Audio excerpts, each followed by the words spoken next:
Hello, everyone, and welcome to episode 18 of Ask the Talk Doctor Live. It is Friday! Woo! We made it to another Friday once again.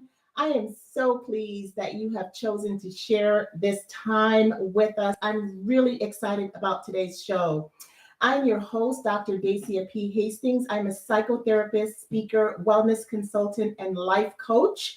And I am the excited host of today's episode 18 show, Your Pain is Not Your Anchor. If you're joining us today for the first time, Ask the Talk Doctor Live is a show where you have an opportunity to just come and be in the moment with us and just sort of process things as they come along. Today, we have an excited show where we're going to talk a lot about pain. And I just want to say that if you are struggling with past trauma, or some sort of painful issue that you might be going through, I want to invite you to remind yourself that it's important for self-care first. So if at any time during this broadcast it gets too difficult for you, I would encourage you to disconnect and take care of yourself, whether it means calling a trusted friend or a professional that can help you process the emotions you might be feeling, because it is so important that we recognize that self-care is first and foremost. So if you're joining us today from the East Coast, West Coast, all across the world, welcome to episode 18 of Ask the Talk Doctor Live. What exactly is Ask the Talk Doctor Live? Well, it's a weekly show where we address many relevant topics, particularly those associated with mental health and wellness. We give you an opportunity to share your thoughts and experiences with us as well. And we also like for you to send us your questions so that we can air them live on the show, answer your questions. Who knows? Oftentimes, your questions may be one that can be helpful to someone else. So we really do encourage you to send your questions in ahead of time to askthetalkdoctorlive@gmail.com. Or you can just show up here at the show and ask your questions in the chat, where they're always welcome. As I said before, we have a very exciting show today, and I am super excited about the show and the broadcast that we have here for you today. We're going to talk a little bit first, introducing the topic that we have planned for you today, and I think it's a very interesting one. Your pain is not your anchor. Chew on that for a moment. Your pain is not your anchor. You know, pain is information. It's part of our body's natural defenses to help protect us from further harm or damage. And what is the first thing that you recall that happens to you when you touch, let's say, a hot stove? Pain. What is the first thing that might happen to a person who is experiencing extreme stress, and then they start getting heart palpitations? Pain is often associated with the fact that they may be constricting their airway and they can't really breathe. So now there's pain in the chest area. Pain, as I said before, is information. It tells us that we need to do something. It prompts us for a response. And so it is with emotions. Emotional pain also brings about physical distress as well. For those of you who have been in emotional pain for a long time, tell me, is it not true that at times you experience physical pain within your body? Again, it's communication. It's communicating with you that you need to do something. And so that's why pain is relevant. It is so important to us, but some of us have carried around pain for so many years that it feels for some of you like a millstone tied to your neck, and you simply cannot break free, unfortunately. It's not your anchor. Yet we oftentimes associate it with such things as that. And your pain may be self-esteem issues. Your pain may be associated with a loss. Your pain may also be associated with the day-to-day pain that you experience when somebody says something to you that triggers you and it doesn't feel good or it doesn't feel right. You may also be dealing with trauma, and therein lies your pain. But I'm here to tell you, regardless of whether you're experiencing grief and loss, or you've been through physical abuse and trauma from your past, or you're dealing with a loss, pain is not your anchor. And that's why we're here today. We're here today to unpack and explore the pain of someone who have went through a great deal, but have come out on the other side and is willing and ready to share her story with all of us so that we can somehow gain the support that we might be looking for, the motivation, the inspiration. Because oftentimes what I tell people is that your situation, the journey that you have gone through, is not necessarily for you, it's for the next person. It's just how you choose to go about sharing your experiences and allowing it to be somehow a help and a support and an anchor for someone else. And we're just going to do just that today. And I'm so excited that we have Miss Aisha Dickerson. She's a Blue Flame Fire performer, and she has a remarkable list of accolades. Let me tell you a little bit about her. She's a Blue Flame Fire goddess, currently the first ever fully insured BIPOC, that's Black, Indigenous people of color, flow arts and fire performer, born and raised in Memphis, Tennessee. She has also served 4 years in the United States Force as a supply journeyman and was honorably discharged in 2008. She's now an advocate for PTSD veterans. She has an associate degree in computer engineering, which is her career, where she's working in a male-dominant profession that didn't once allow room for creativity and femininity. Those of you who are in the field, you probably experienced that yourself. She's a trained circus artist, and she also went in 2019 fully independent as a circus performer and burlesque performer. I mean, I can go on with the list of accolades here with this woman, but she has experienced a tremendous journey from pain to now where she is today. And I am so pleased to bring her on to Ask the Talk Doctor Live. As I said before, her name is Aisha Dickerson, and I'm going to bring her on here right now. Aisha, welcome to Ask the Talk Doctor Live. How are you? I think you're on mute. We can't hear you. Unmute yourself, please. Everybody give a warm welcome to our host, Aisha Dickerson, while she gets her sound working here. I think you got it. There we go. Hi, welcome. We can hear you. Thank you so much for gifting us with your time. Thank you for having me, and hello to everyone. Happy Friday to everyone. Yeah, happy Friday. Dr. Hastings, thank you for having me, and I'm genuinely excited. I just sent you an invite on my Blue Flame Instagram. Awesome. But I am super duper excited and grateful to be able to share my story and just be able to give energy, love, and light to my community. And just share, who I am. So thank you for giving me the time and the opportunity to do so. Indeed. And I'm so glad that you accepted our invitation. You know what? A long list of just, tremendous history of things that you have accomplished here in your life. And it's so just amazing to hear that you have gone through some struggles, but came out on the other side. And we want to unpack your story here today. There's so many people who would benefit from hearing your very inspiring journey to where you are today. So I want to first start off by just having you tell us a little bit about what a Blue Flame performer is, for those of us who, are maybe wondering and, kind of want to know, what exactly is a Blue Flame performer? Well, There is not a Blue Flame Performer. I'm actually the only one that is called Blue Flame Fire Performer. Wow. It is the actual name that I created for myself as I became a fire performer. A actual fire performer is a circus artist. It's a different style of circus art. We participate in fire eating, fire fleshing, different styles of fire tricks. I'm also a trained aerial artist as well.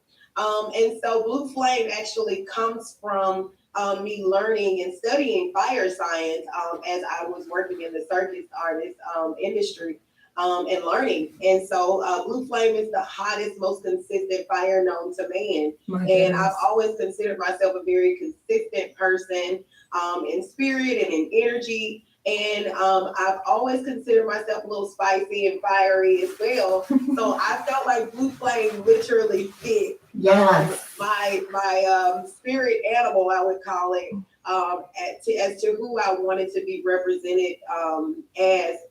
Because I've never had a nickname. I've always gone by my name as Aisha. And so it was really imperative for me to separate this entity from myself. Because it definitely is something that is not of me as in a normality of who I am. So the Blue Flame itself is a name that I created. Fire Performer is an actual art that I've actually learned and continuing to learn and gain knowledge in for my community to teach as well as share. But they're two different things. Yes, that you emerge together. Makes a whole lot of sense. Yes.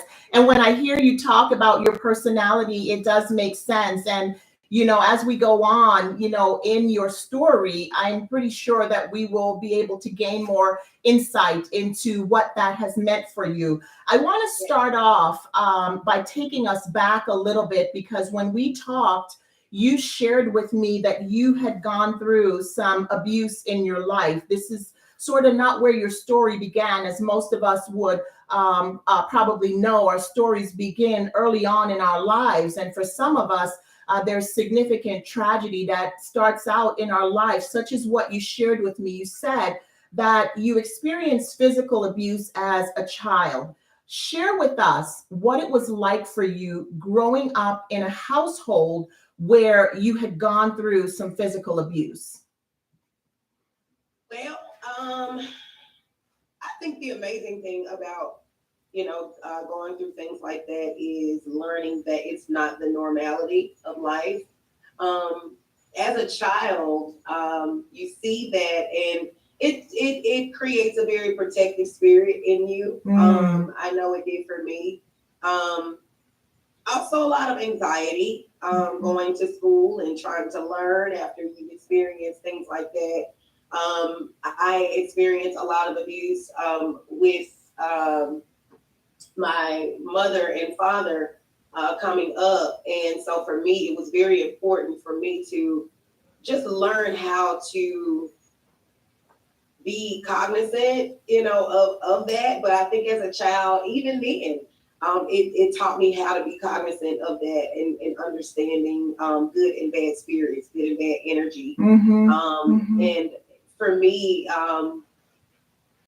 it also closed me up in a lot of different ways as far as friendships, because when you're going through that type of energy, is not a lot of friends you can have over. There's not a lot of things that you can actually do when you're experiencing that. And that's, for me, I wasn't actually abused as a child, but I did see my mother go through abuse through my father. And so, and I guess you can actually say that is abuse. Yes. We have to honestly be honest with ourselves in that. Even though we may not have been touched in some sort of way, anything that you've experienced in your face can also be very traumatic when it comes down to the experience of being there. So I can't say that I wasn't, but there was more of a mental abuse in that sense. But for me, it also was.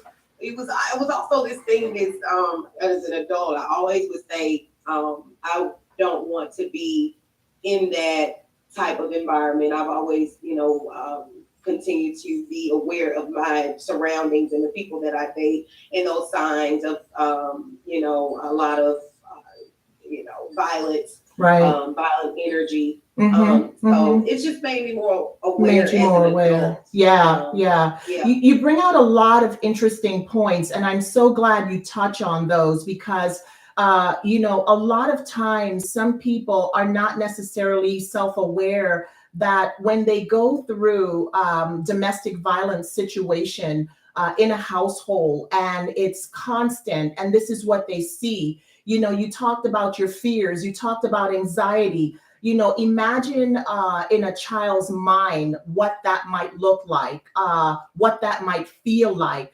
And I heard you use the word protection. You're absolutely right. You in your mind, you have to create these protective mechanisms. And for some children, they might give way to lying. So they say a lot of things to their friends that are fictitious and fantasy, because in their minds, this is the world that they want their friends to believe that they live in, and it's just to protect myself and what I might be going through. But secondary trauma is real for a lot of children who grow up in household where abuse is prevalent. And I like how you said that throughout you had to be conscious of the fact that when you started dating, to really develop the mindset that I have to look for the signs. I have to look for those common things that I might have seen in my household to avoid finding myself in that situation. But unfortunately, research shows a lot of children who have been victims of abuse, the cycle unfortunately continues because somehow it becomes a learned behavior, whether you're the victim or the perpetrator. One of the things I want to ask you is about coping. And you talked about these protective measures. Tell us some of the things that you might have used going through that situation to cope with the fears, the anxiety, the stress that I imagine you might have experienced on a regular basis watching the abuse between your parents. Well, I know for me, I was always a comedian. Always funny in class. Being creative in drawing. Being creative in a way of fashion. I love fashion. Things of that nature. I became a cheerleader and ran track and really stayed busy in a lot of ways as a youth. I worked very young, started working at about 14 or 15. And you don't realize, even going to this, even for me going to the service at such a young age, played a major role in staying busy and being able to move forward and get out of a space, a little bit quicker. So for me, my creativity and thank God for school, and things like that, that you had a break. Thank God for a lot of the counselors that we had as well in school. We don't have those types of counselors, like we did back in the day in school where you could actually, talk to your counselor and they actually do something about it. A lot of the ways I coped was, laughing, dancing. I love to dance. Especially as a youth, there's not much you really can do to, cope. But as I got older, finding my inner creativity, I still find myself in, triggered situations. So that's something, I actually am learning that I'm still coping with a lot of the things that I've gone through, simply because I'm also a young mother. So I actually had my daughter at 20. So anything that you've gone through as a child,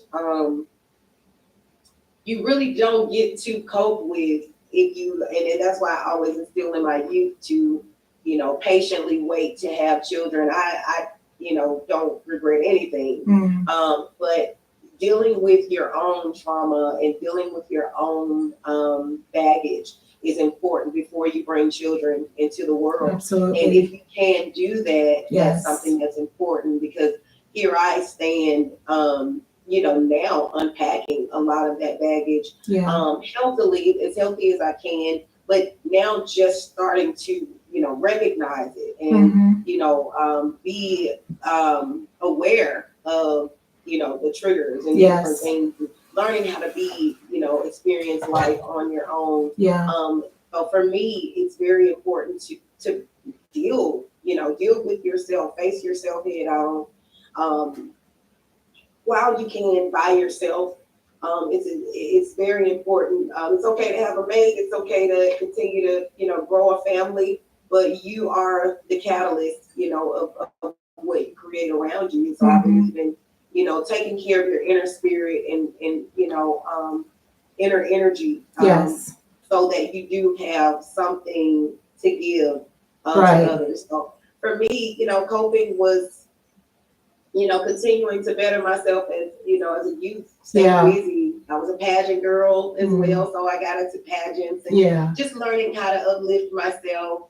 My mom's a seamstress, so that was a way for me to get closer with my mom, and Mm-hmm. she was like my coach, my pageant coach too. Mm-hmm. So it was just a lot of ways for us to get closer and you know um, try to heal through a lot of the Yes. things I've seen her go through, Yes. a lot of the things she's seen, me go through. So coping is really about standing in it, and being very honest with your family. The family has to have conversations.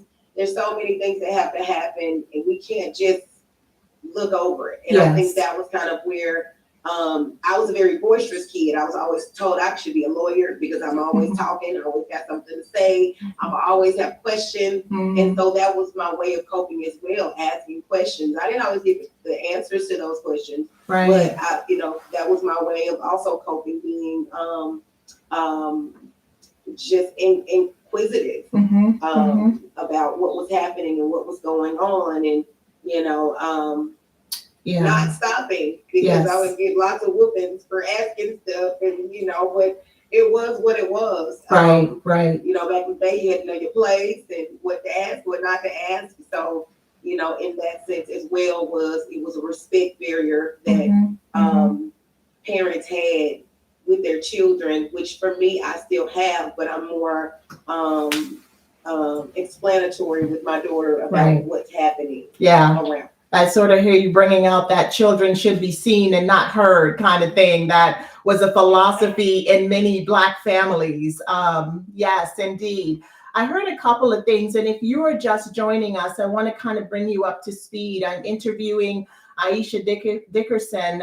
She is our guest for today. Our topic is Your Pain is Not Your Anchor. And she's sharing with us some of the things that she had gone through in her childhood, some of the traumatic situations, going through secondary trauma from experiencing domestic violence in her household, and finding ways to cope in her own creativity. Even as a child, she talks about being an artist. She talks about being somebody who's always curious and using her curiosity as a way to keep her engaged, even engaged with her own mom, who she witnessed so much abuse. But it also sounds like she was somebody who didn't let the ordeal she was going through in her household stop her.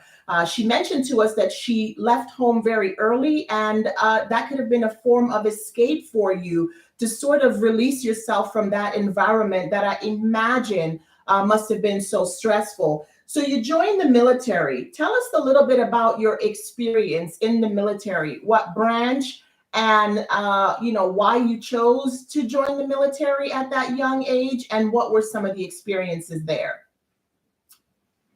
Well, for me, I'm an Air Force veteran. I served 4 years active and 4 years uh, um, reserve. And I worked on the flight line. I was on the ACC base, Seymour Johnson Air Force Base. Shout out to Seymour Johnson Air Force Base for subs. Pretty much, my story's funny because The reason I actually went into the Air Force was because I was going on a buddy pass with a boyfriend of mine that actually was, I kind of call him my protector in some ways because I was actually going through a really tough time at home. I was dealing with which we talk about patterns. My mother had married another gentleman, and he was I call very mentally abusive in some ways, simply because um, there was some things, some challenges. He didn't have any children. He was a very hardworking young man, but he just had some, to me, weird ways about himself, and um, that goes into why I went into the service earlier than I would, or just didn't finish college because I actually had an opportunity to finish college, but I couldn't stay focused because I was living somewhere that I didn't feel safe. And so what ended up happening is I went to the recruiter, got in the office. I ended up testing, going to test at MEPS. Test pretty high. And what's funny is that I didn't actually test to go into the Air Force. I actually tested to go into the military. And so it was that thing for me where I've got to do something now at 18. And I've got to do it right away because it's going to affect my future if I don't start now. Not realizing a year or two later I would be a mother as well. And so those things were played a major factor into where I am even right now. Yes. As a 40-year-old mother. Yeah. But I guess for me with the service going in, my boyfriend didn't go in, so I ended up going into the service on my own and going into boot camp. As I said, I was not going back to my mother's house. I was living with my sister at that time, and I just didn't want to live, with my sister. I didn't want to do a regular 9 to 5. Memphis is a warehouse environment, and I didn't want to stay in a warehouse environment where I didn't have a lot of opportunity. So, without having a degree, and thinking and having those options to get a degree, the military was that first thought process of you can still, get a degree, through the military. So, as I said, took the test. Once I took the test, it was some things that I kind of could tell universally didn't want me to go into the military. I got really, really sick once I took my test, so I couldn't leave when I was actually supposed to leave. So the recruiter was so upset. He was so mad. He was trying to figure out why I didn't get a chance to, to get on this next this next trip.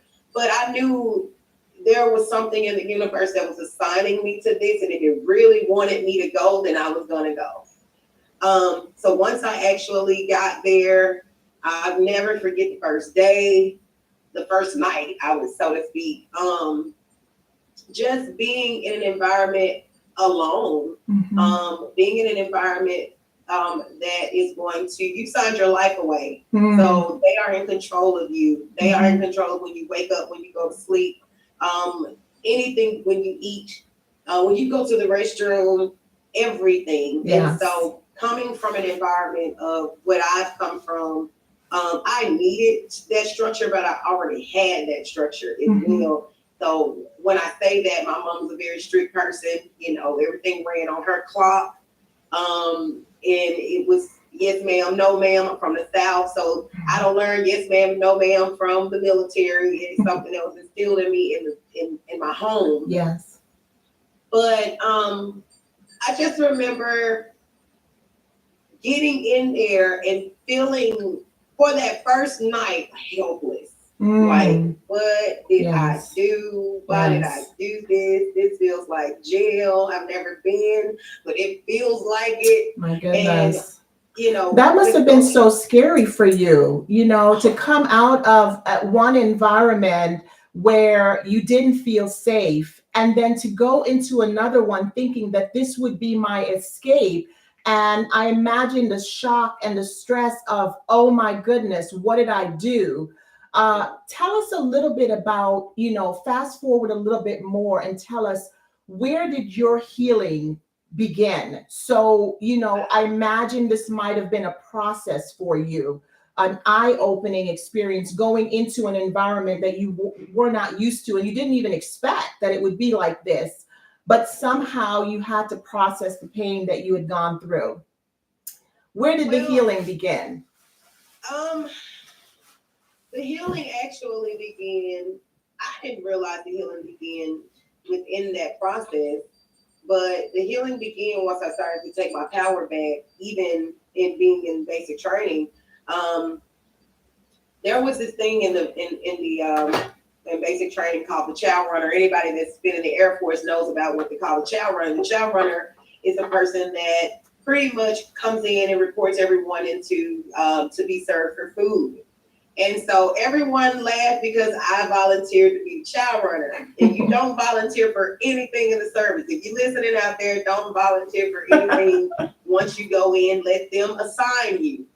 I volunteered trying to be the one that's like, yeah, I want to help. And so I got laughed at for this particular thing because when you report in, you have to go amongst all of these senior authorities to report every single day until you are done with basic training. Wow. So you're actually putting yourself in front of every senior authority every morning, every day. So you have to be sharp. You have to have everything on point, from your uniform to the way you stand to the way you brush your teeth almost. My goodness.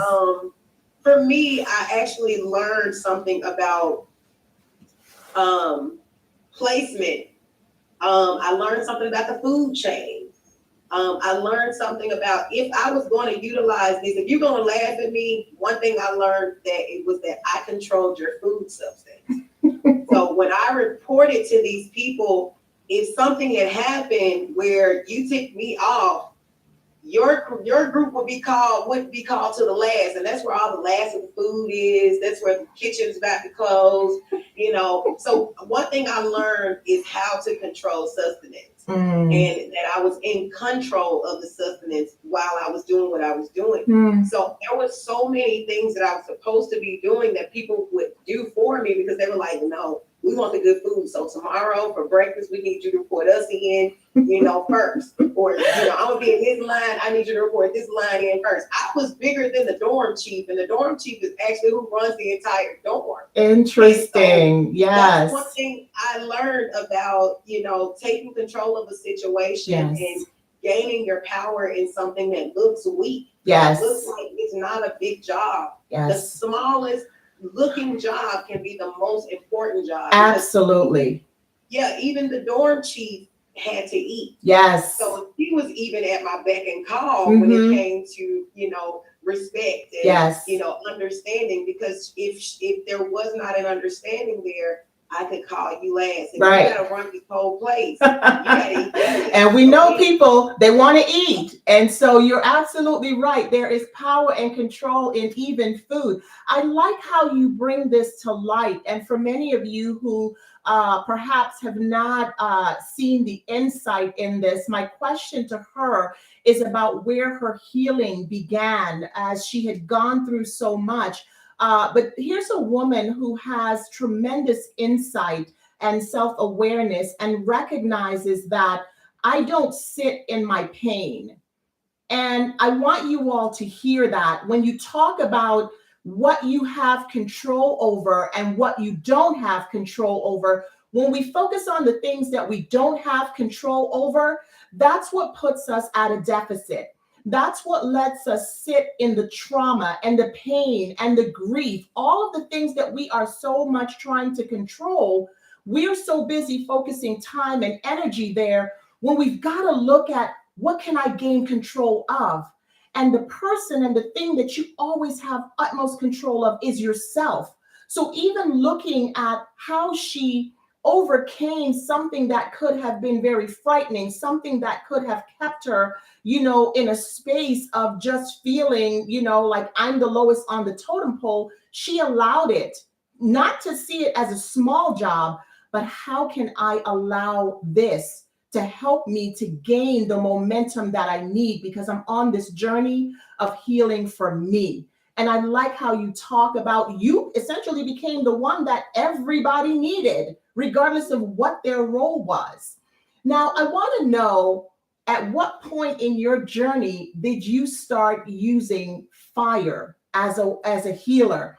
I remember when we talked, you told me, and this is true, I imagine so, that in the South, fire is looked at as something negative, naturally, because of, and probably not just the South, many areas that have gone through oppression, from the cross burnings to, all the difficult things that fire represented in the past of, people of color.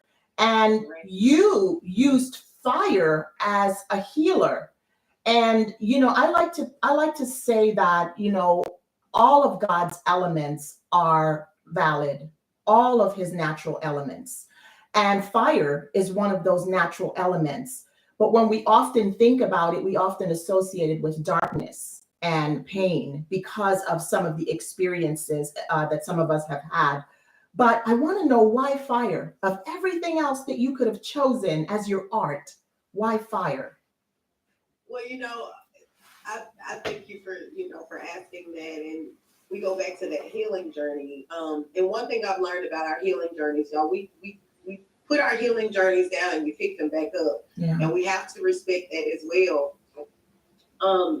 We have to stay consistent in them, but a lot of times as human beings, we put them down, we pick them back up. During my healing journey, I also went through a weight loss journey. I lost, actually, Cinco de Mayo is very important to me because I lost my second child on Cinco de Mayo. And so I actually went through a very, very tough depression during this time.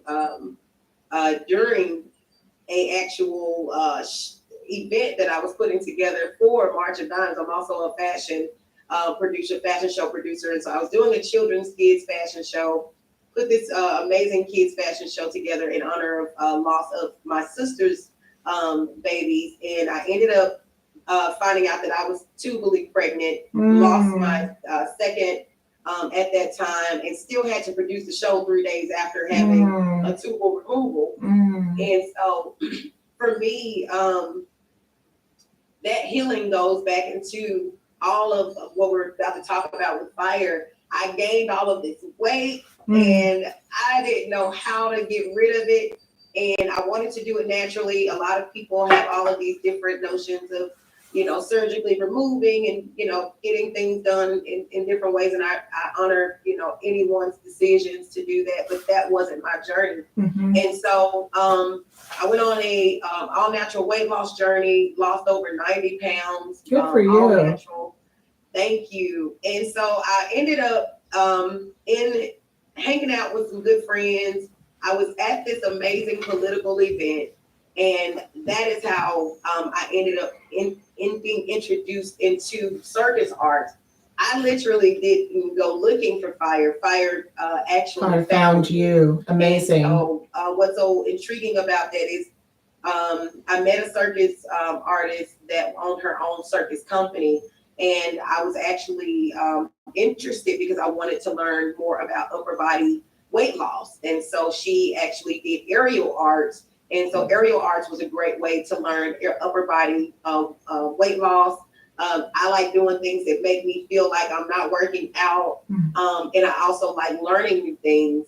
And so I went for a session, and this was just a workout session that I actually was a part of. And actually after the session, she was like, hey, I don't know if you're interested, but I wanted to know if you were interested in joining my circus.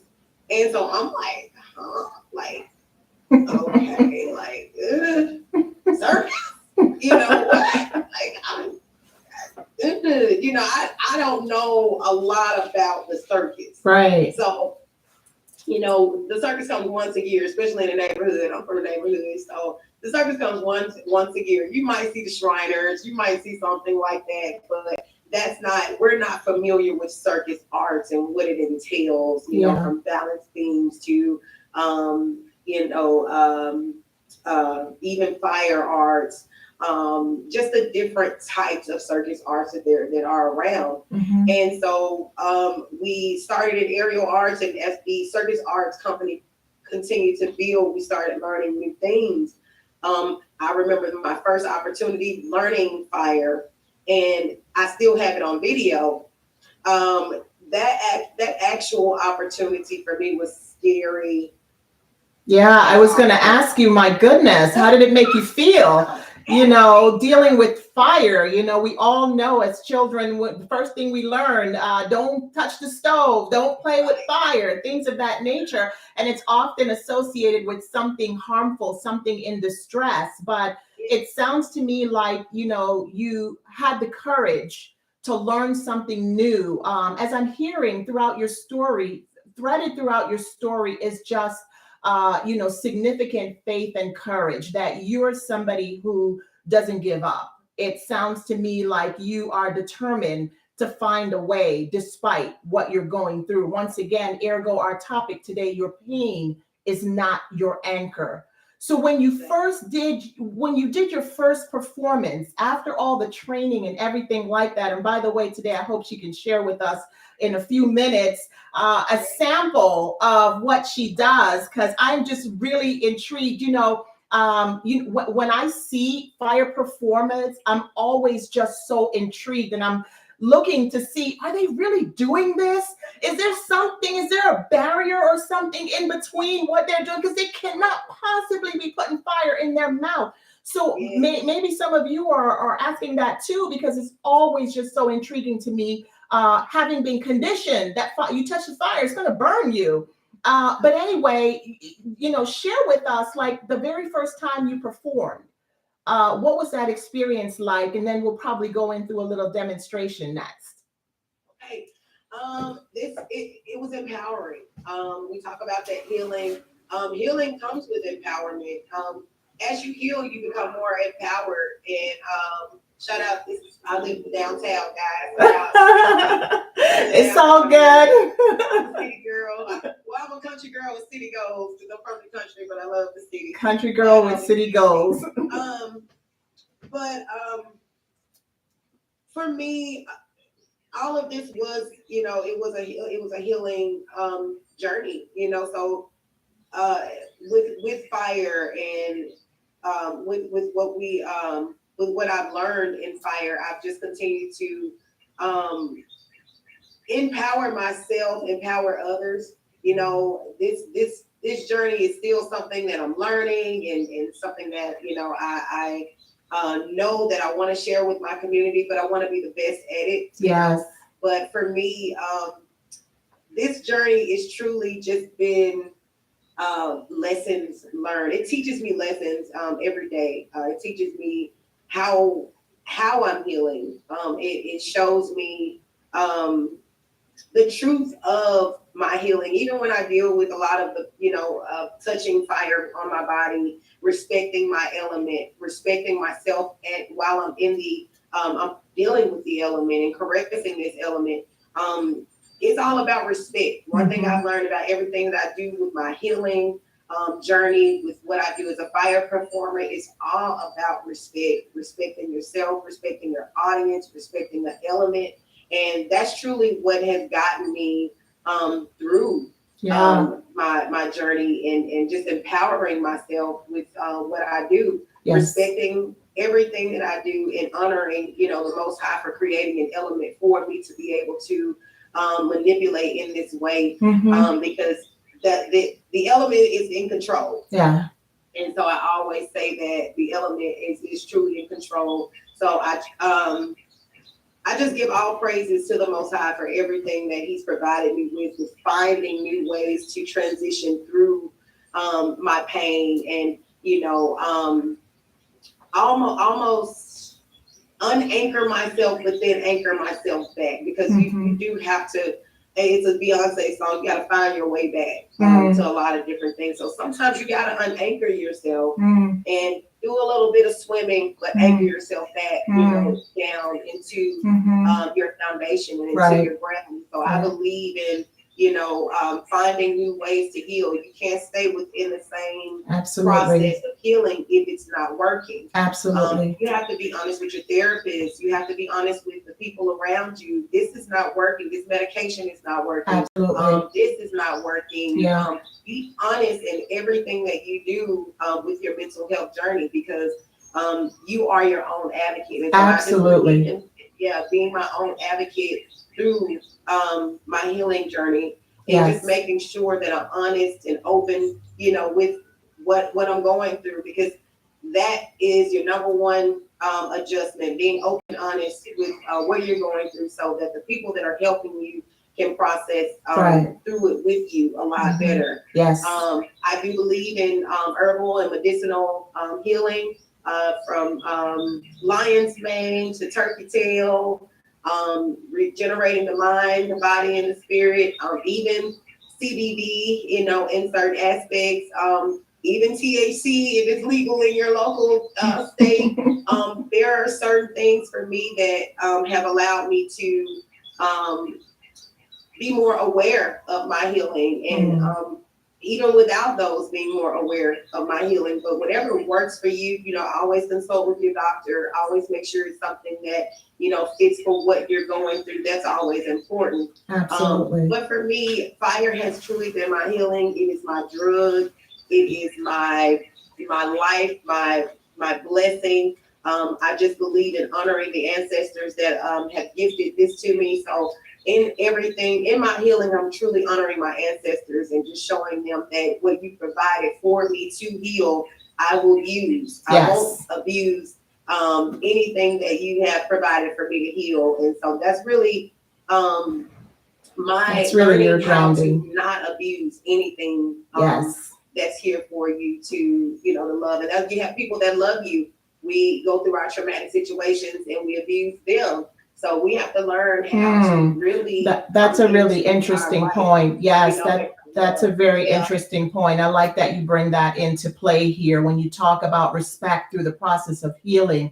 I get so many people who often, ask questions about, how do I help somebody else that I love who's going through, this mental health process, this journey, and it's also affecting me because I have to exist with them. And that's often a difficult place. I think we're going to do a show on that, dedicate a whole show to that, because it's so important. And, in the interest of time, we can't talk about that today, but the respect that I'm hearing, the respect for your art, the respect for your craft, the anchoring yourself in healthy things, and recognizing when you need to, like you said, move from one thing to the next, because it is a journey and it represents movement. And so sometimes you've mastered this level in your healing. What's next? What's the next step? So just not staying there, not allowing yourself to be stagnating, but recognizing that we're all growing through something. Now, I'm really excited because I can't wait to see this sample performance. By the way, for those of you who might be just joining us, she's going to give us a sample of what she does. Naturally, you can view some of her samples online as well as, and she's going to tell us how to find her in the end. But my guest and audience is really waiting eagerly to see some of what you have in store for us today. So you take it away. And for those of you who have been on since the start of live, I know that we usually keep this show limited to 30-45 minutes, but today we're getting live entertainment. So let's just hang in there and see this performance, and then we're going to do a wrap up of the show. Thank you guys so much for being here. Love you guys for watching. All right, take it away, Miss Aisha Dickey, Blue Flame performer. I think we lost your sound. There you go.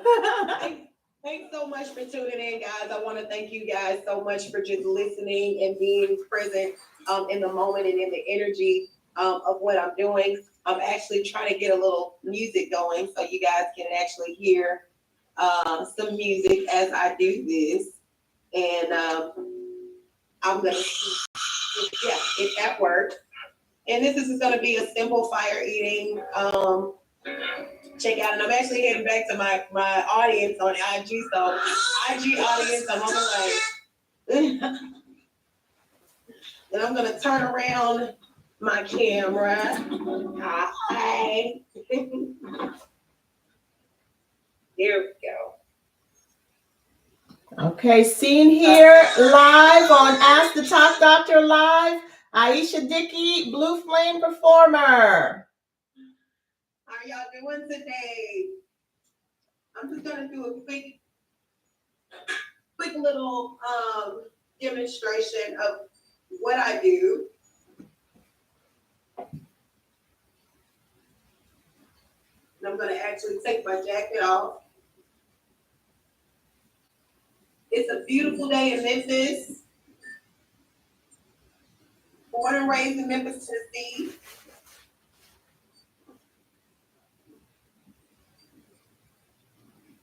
That is called fire fleshing. Wow. I'm also a fire eater. You can find me on Instagram at Blue Flame Fire Burlesque Goddess. Woo. Wow. Oh my goodness, that's amazing. Wow. And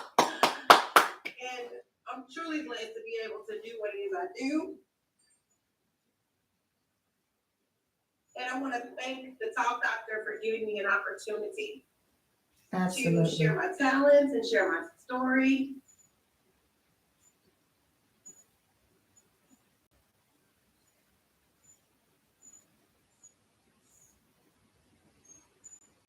You can also find me on Google as Blue Flame Fire Performer, Blue Flame Flow Artist. I am from Memphis, Tennessee, born and raised. I'm a fire manipulator, aerial artist, and an Air Force veteran that's truly loving on myself, healing through the flame, and continuing to keep the flame going. I'm a keeper of the flame, as you can see. This is my love. This is my light. Thank you all for allowing me to share. Peace, love, and light.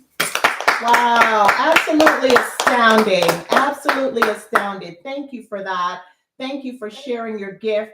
Thank you for being here today. Thank you for allowing us into a space of really being a part of your healing journey. I know that this is a continuous process, as you highlighted here today, just all the things that you've gone through and just allowing yourself to emerge into this beautiful creation and using one of God's most wonderful creation to allow you to shine your light and share your joy. I want to thank you so very much for being here. Absolutely astounding. Thank you so much. So my audience knows that we usually go into a space where we answer questions. I'm going to give about 2 minutes. If you want to put a question in the chat now to answer, because we are running short on time, but I didn't want Ask the Talk Doctor Live to go away without allowing you to ask questions. So do you have a question for me or for our guests here today? Go ahead and write in the chat anything that you want to ask of her.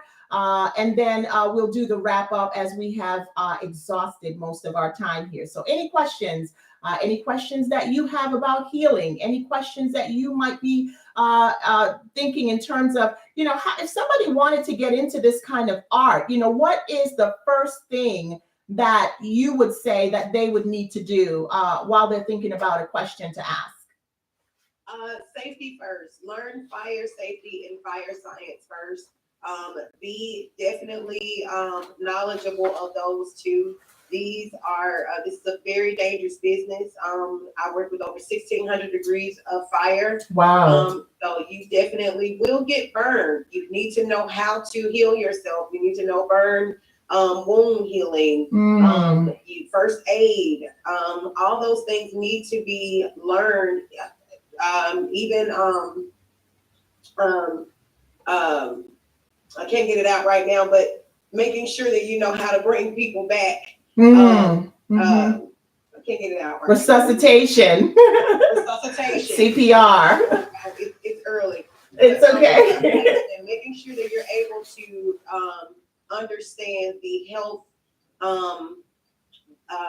cons of swallowing fire. It's a very, very dangerous business. There is no barrier. So I want everyone to understand, when I do swallow fire, it is my tongue. It is the fire. It is nothing there to protect me. Even the type of makeup I wear, the type of hair that I wear. I am a Black girl, so I do wear extensions. These things matter. I want you to understand, it doesn't matter of your color, because everyone wears extensions. So these things matter as a performer. You want to make sure that you're doing everything safely. That's number one. Yes. Safety is first. Safety is first. Making sure that if you are going to be a performer, getting the proper fire performing insurance.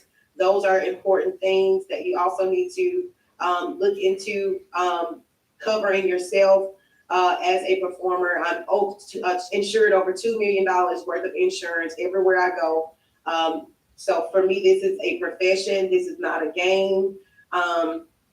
It's just for me, making sure that that you are about to involve yourself into something that's very dangerous. But just knowing and respecting the element, doing what you need to do to prepare yourself. I do keep a safety assistant with me, and with everything I do when it comes to performances as well. So just making sure that you follow Safety the proper first. protocol with doing this, which is, as I said, learning fire safety, learning fire science, respecting the element, and just getting out there and having a good doggone time. Having a good time. Because isn't that what life is all about? That we've got to have a good time. Absolutely. Despite what we're going through, your pain is not your anchor. Finding ways of healing. Maybe for you, it's something else. I don't see any questions for you or for myself, but I am pretty sure our guest today has been thoroughly entertained. I hope that you guys gain something from this interview today. I know I have, and your performance was absolutely astounding. We're going to put up information on the screen in a moment here as I do the wrap up. I'm going to go ahead and let you go. You were absolutely amazing. I thank you so very much for being here, for letting us into your life and gifting us this time to share with you. I wish you nothing but the best in your continued healing journey. Thank you so much. Thank you for your time, and thank you for the opportunity. Love you, Talk Doctor. Love you too. Thank you so much. Bye-bye. All right, so we witnessed here today live on our show, Miss Aisha Dickey. She was absolutely amazing. I want to do a little bit of a wrap up here as we go forward. Whoops, I think we need to disconnect here. Just give me a moment so I can do that.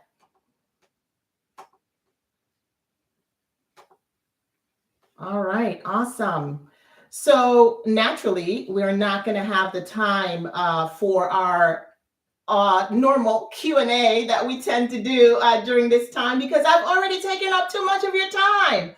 But I did want to give some tips for you to take away, because, for a lot of us, the trauma and the pain that we are experiencing is still very present in our lives, and we're looking for ways to journey through. For our guest, it was her amazing art that, she said found her. And isn't it nice how life finds a way of doing that for us?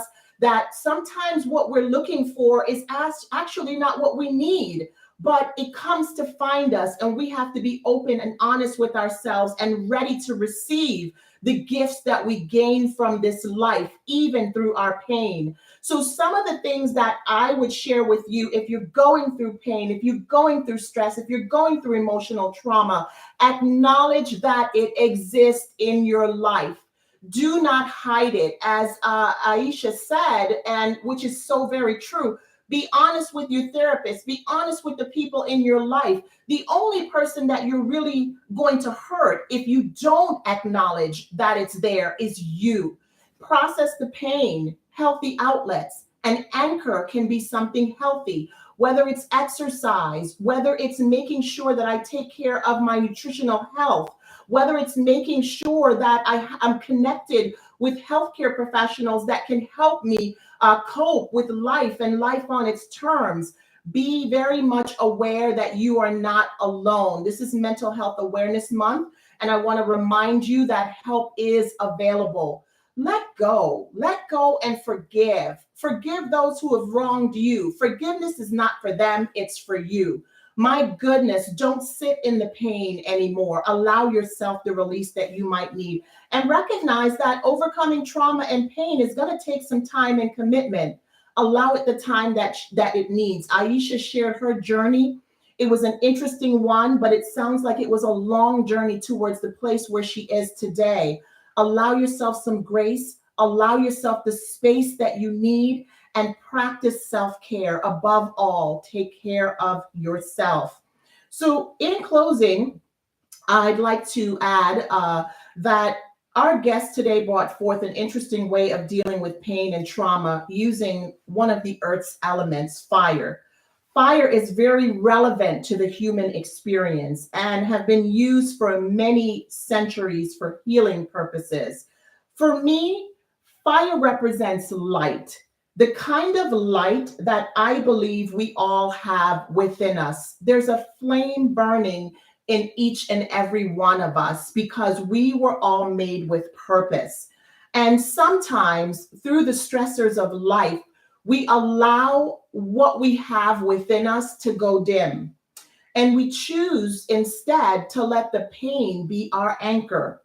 But one of the things that Paul Coelho said, and I love this quote, he said, "Don't fear the light within. May it ignite the sacred flame in your soul." Chew on that for a moment. You know, even the Bible clearly teaches about light, where Matthew 5:16 says, "Let your light so shine before men that they may see your good works and glorify your Father in heaven." That's so good. I love that so much because my quest every day in this life that I've been given is to let my light shine, regardless of what it looks like. And if it blesses you, if it blesses one, two, or few of you, then I have fulfilled my purpose. What about you? Where is your light? Are you going to allow your pain to be your anchor? Or are you going to realize that your pain is only a process in the journey and that the journey begins with you? So, friends, I don't know about you, but I have far too much light within me to allow this world to let it go dim. If you need additional resources in your journey towards healing, I've placed some on the screen. If you live in the United States, NAMI, the National Alliance on Mental Illness, is a great place to start to help you find resources in your area. If you live around the world, there are many resources that might be available to you as well. So really check those out and do seek the help that you need. A great place to always start is with your doctor or healthcare professional. They serve as the gateway to getting you the specified help that you might need. Again, your pain is not my pain is not your pain. So we each need to find the thing that works for us and do use it. And don't hesitate to remember this: you are not alone. Help is always available to you. So that's all I have for today. You guys were so great and so gracious to hang in here with me. I want to again thank all of my beautiful audience. Thanking our guest, Aisha Dickerson, Dickie, for being here. Again, if you want to check her out on her pages, she gave us the information earlier. You can connect with her. Maybe you want her to be at your next event. Who knows? But this was Ask the Talk Doctor Live. Please remember to like and subscribe this video to this video. We want to make sure that as many people can be supported as needed. So do make sure that you like us, subscribe, tell a friend. And remember to send your questions in, askthetopdoctorlive@gmail.com. Did we have a question or a comment that came in? You want to tell us what that comment was? Yeah, she was just saying that she caught the very end. She'll watch the video later. Well, So thank you, viewer. it. Thank you so much for your comment and your question. Again, that's all I have today. And I will see you guys again on the next episode of Ask the Talk Doctor Live. Thank you all for being here. Happy Mother's Day, all you beautiful moms, and happy Mental Health Awareness Month. Bye now. Thanks again, Aisha.